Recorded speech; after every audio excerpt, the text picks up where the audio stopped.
am Bria Bryant, Global CMO at Assembly, and we are in beautiful Cannes at Sport Beach, and I'm sitting here with John Osborn, Global Director at AdNet0.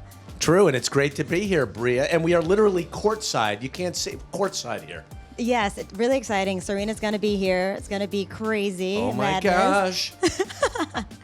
So let's get right in. So John, tell us a little bit about what AdNet0 is. So AdNet0 is a nonprofit, all-voluntary, special interest group, for lack of a better description. Imagine a water cooler where we're trying to arm and help companies, support companies, learn about opportunities with sustainable efforts. We are providing best practices through the support network that we're proud and humbled to have with the agencies and companies that are involved in our effort. And we're busy working across different aspects, building frameworks. And you know, the best way to focus on that is to look at what the issue is. There is no consistent way to start measuring carbon emissions across the different aspects that represent the advertising ecosystem. And that's a huge problem, because if we can't consistently measure, well, then there's no hope of managing. And more we're hearing from companies and their supply chains looking at ways that they can cut waste. When I say sustainability, that may mean or may not mean something to an individual or a company. But when I talk about cutting waste and driving better economic results, well, then that's something everybody can get on board with. So that's what it is, and that's kind of what we're doing. It's amazing. It's really inspiring. And Assembly is a proud member of AdNet0. You guys have been absolutely phenomenal. Not only engaged, but we learn from you too, and we learn from your clients, and we learn through even things like this, getting on the ground and seeing, you know, what engagement looks like, and really important things like this. So it's great. It's really important work, and we're proud to be a part of it. So you have spent decades leading some of the most iconic agencies across our industry. What drew you to this work that you're currently doing now at this stage of your career? I don't know what it is about me. It probably is much deeper than we have time to unpack here with you here today, Bria. But I've always been sort of like hypnotized and enticed by really important challenges. Like, it's almost like if there's smoke on the horizon, for some reason, I lean towards that, because I'm kind of built in a unique way. I see opportunity and challenge. I think that looking at the advertising industry, if you look back over history, time and time again, especially in the face of very daunting challenges, and I'm talking about like past recessions, you know, obviously the pandemic, the industry rallied. 9/11, I literally saw, because I was there involved in it, I saw the industry come together and do important things to drive things forward, whether it be returning tourism in New York City and building business, whether it be getting things back on track from a corporate and an industry and a reputational standpoint. This is such a challenge, but it's different in that it's not a clear and present danger. So part of this is to really sit and listen and understand what companies are feeling, what's the motivating factor that is important for them. In some instances, it's because their consumers care about it or their people care about it. In some other instances, they see opportunities to cut waste and do things from a better performance angle. So a lot of what we're doing is working with groups like you, and you know, we're so proud of our relationship, to try and make things better. That is something I can get out of bed for in the morning. I love that feeling. Bigger the challenge, bigger the opportunity. Let's go try and fix it. I love that. I love that. I think that we all need something purposeful that's going to really drive us, and it's incredible that this is going to have such a big impact across our industry and beyond, because ultimately it benefits the planet. It can benefit everybody, but you know, each individual company, they have to kind of decide if this is right for them, and that's just one of the important nuances. So again, we're working with these companies. The more companies that get on board, great, it's a great thing, but we do want companies to get on board if it's right for them, but it's their call. It's their call. So we're here at Sport Beach, so I'm going to shift a little bit to talk about sports. So the great thing about Sport Beach is this is where creativity and culture and sport kind of collide. How do you see the advertising and media industry use the universal language of sport to help shift some of the climate narratives and behaviors in positive ways? Well, Bria, that's a great question, and I will start by answering it this way, and it might be funny. You know, Bria, I am a great athlete. Said nobody ever. I'm not really known for my, sports and athletic, accomplishments. However, I do love sport, and I'm a great fan. And I root for sport because sport is one of those unique cultural things that can bring people together around shared interests 100%. So, and then I'll even go deeper with you. So, what is sport?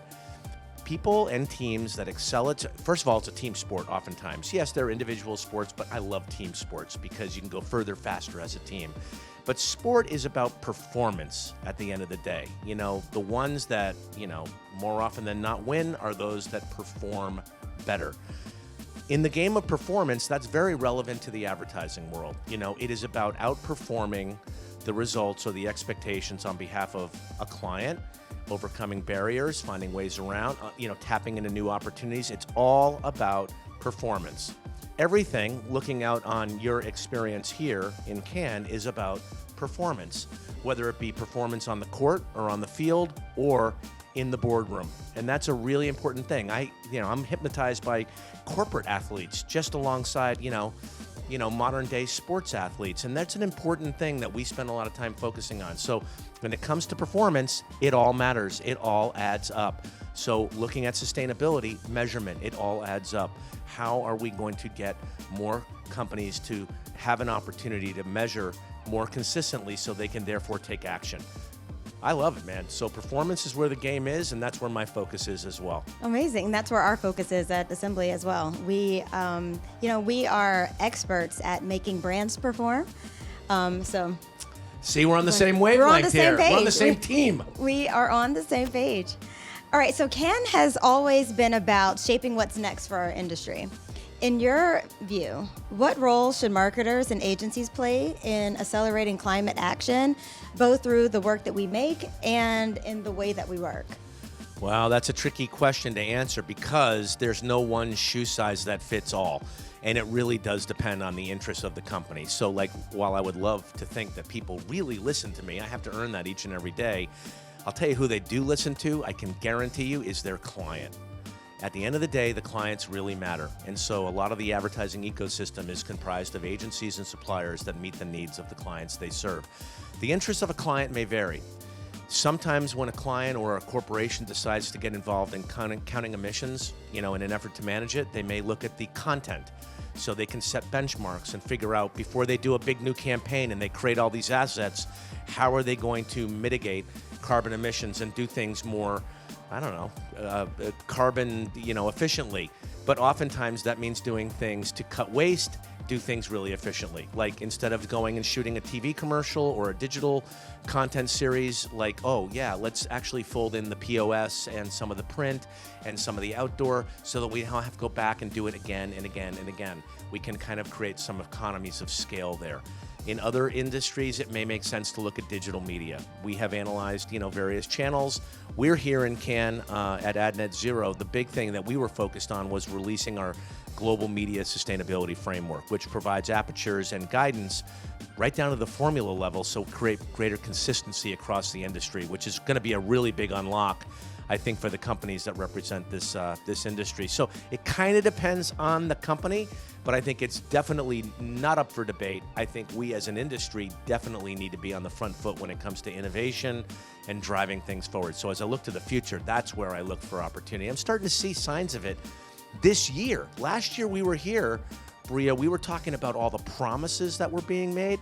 This year's different. We're seeing signs of things falling into practice, pilot programs, things along those lines. So there's real action being taken. That's a differentiator. That's really encouraging to hear. And even from our perspective, we launched Clean Media Lab, which helps decarbonize our clients' media. So it's definitely something that we are incredibly passionate about and happy that we're able to do that with you all.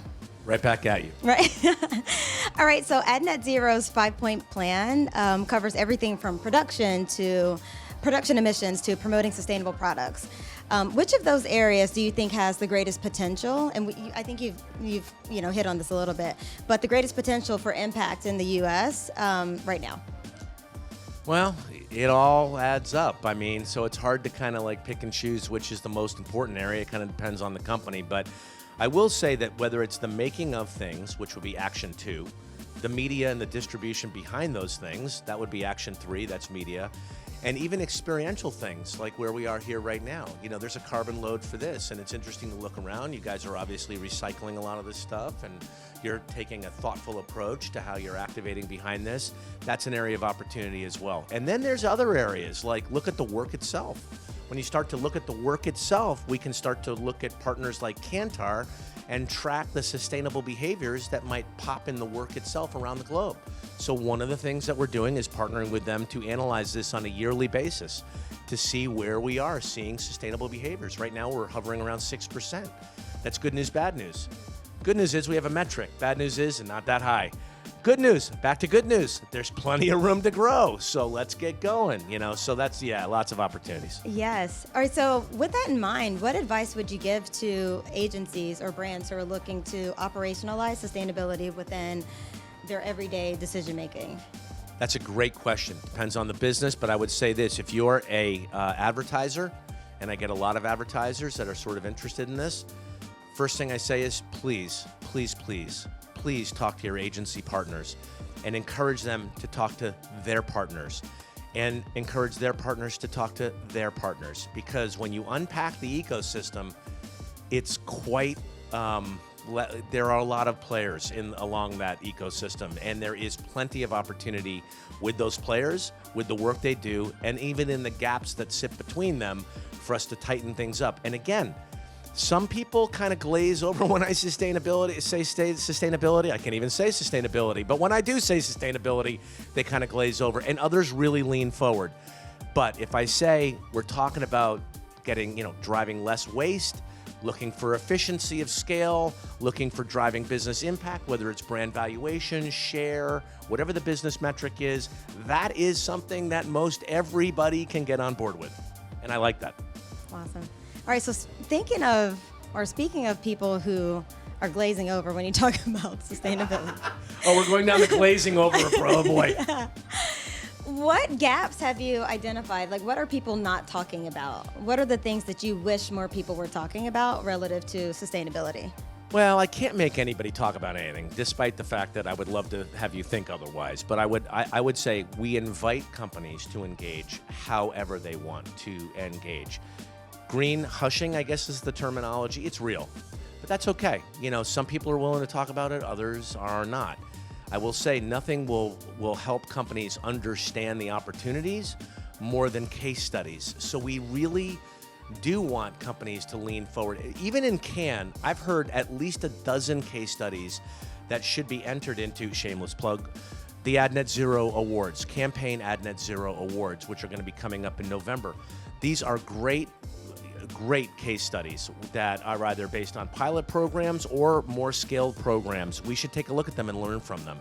There's a tremendous amount of great stuff that can frankly act as a carrot for the industry, even more importantly than hearing me blather on, here. So it's like, see the results in the case studies. Yeah, and I think for a lot of brands and even agencies or just companies in general, I think that so many of them are worried about being accused of greenwashing, whereas I think that this is the judgment-free zone, as long as you're transparent about where you are in your journey and a desire to do better.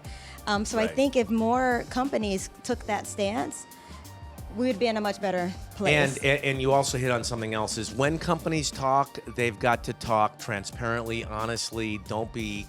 and I'm not suggesting they are, but they've got to be truthful and right. Don't exaggerate. Like simple rules, like yeah. I operate by really silly, simple rules. Sure. Don't lie, don't exaggerate, don't bullshit. Like yeah. just keep it real, yeah. keep it transparent, and good things happen. And it's okay if you're just starting. Totally. Just say that. One foot in front of the other. Yeah, we are 100%. at the very beginning of our journey. And even for us, we've achieved B Corp certification in APAC and in Europe, which is fantastic. And we're on a journey to, be certified across the globe.